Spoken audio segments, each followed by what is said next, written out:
Hello everyone, I'm Women International Master Knarik and I'm using the chesswithknarik.com website to record this video. And I would also like to introduce our new platform, the chess.ie website, where constantly we're adding new features on the website, and you can also check that website out to improve your chess skills. Now, let's see. We're talking more in this video about quiet moves. We said a quiet move is a move that when we play this move, we are not checking our opponent, we're not doing any captures, and we're also not creating any threats. So it's just a simple move. But at the same time, when we play this move, our position is going to be winning. It's going to be a very good move that allows us to take the advantage. So at some point in the attack in this position, white is going to use a quiet move. So let's see.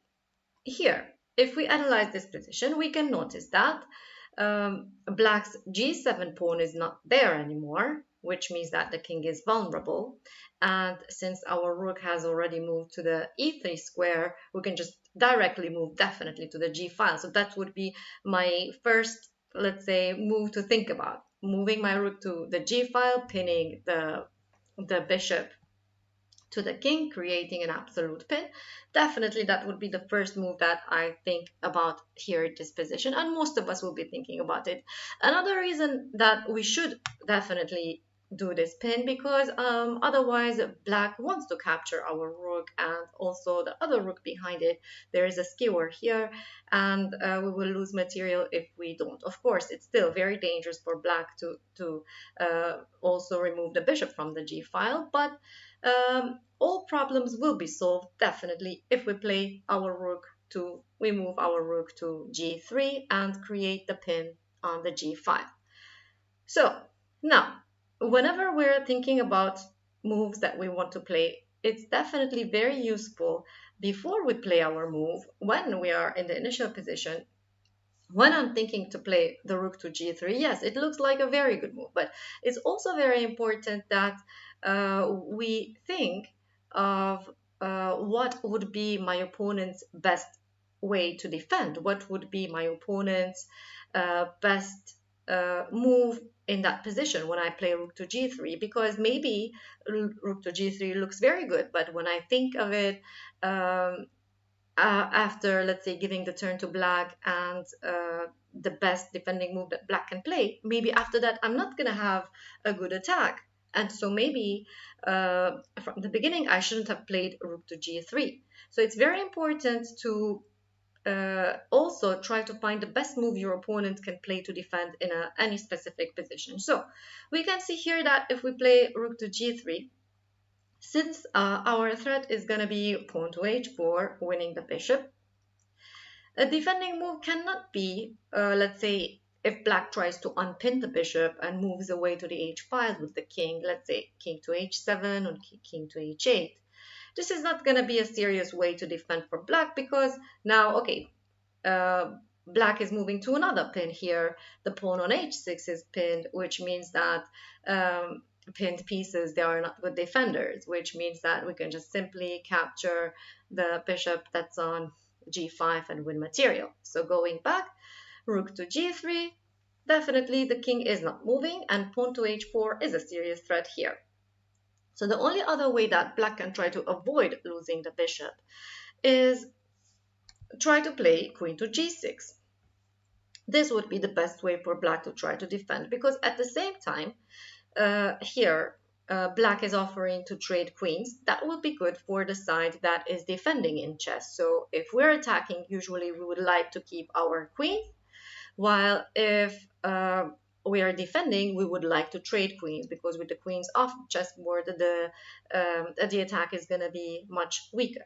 So here, of course, we can at the same time think of it in a different way, that if we're capturing and trading queens, then surely moving our rook from c1 because it's being attacked. In this position, we have an extra pawn. So maybe we can trade, go to an endgame with an extra pawn, but we can definitely think in a different way, that if we're attacking and the black king is that vulnerable and the g file is open, maybe we can keep the queen on the chessboard and keep our strong attack. So with white, I want to keep my queen. But how to keep the queen? Let's say if I want to keep it by moving back, let's say to f3 or to e2, what's going to happen? Let's say f3 or e2, it's almost similar to each other.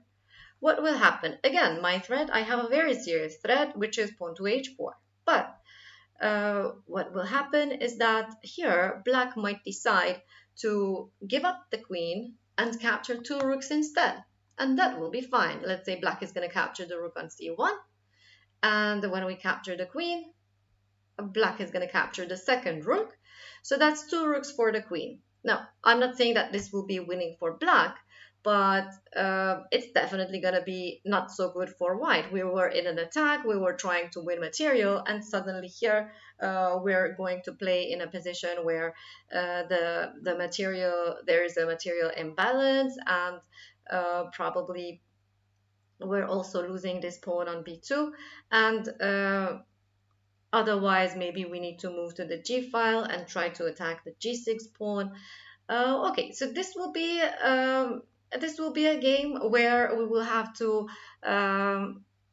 both sides are going to try very hard to win, and it's not really clear who's getting the advantage here. So if we go back, we don't want to go to this position. Even if we move to e2, it's going to be the same. Black is going to capture one rook and then capture the other rook when we capture the black queen. And again, it's going to be a difficult game for both sides here. So, but what if we play another move here? We do take away the queen from here, but we defend our c1 rook at the same time. We move to d1. Here, moving the queen to d1, it is a quiet move. It's a move that's going back. It's a move that is not creating any threat. It's a move that is not capturing. It's a move that is not checking. It's a quiet move, but at the same time, this is now a winning position for white, because here if black tries again to give up the queen for two rooks, but actually white is capturing a rook, white is capturing a queen plus the bishop that's on c1 now, which means that here playing with a queen and a knight versus two rooks, that's going to be much easier than when we had only one queen for two rooks. Definitely this is going to be, let's say, better for white. So going back, so if white is not going to capture on c1 and give the queen up for the queen and bishop up for the two rooks, then white cannot really stop our threats that are on the g file. Now our next move is going to be just like we wanted from the first, to play pawn to h4, and definitely we're winning that bishop. We're going to capture that bishop and give up only a pawn, and we still have our attack, and the black king is not going to be that safe. So this is another example of a quiet move, and in this case it was actually going back.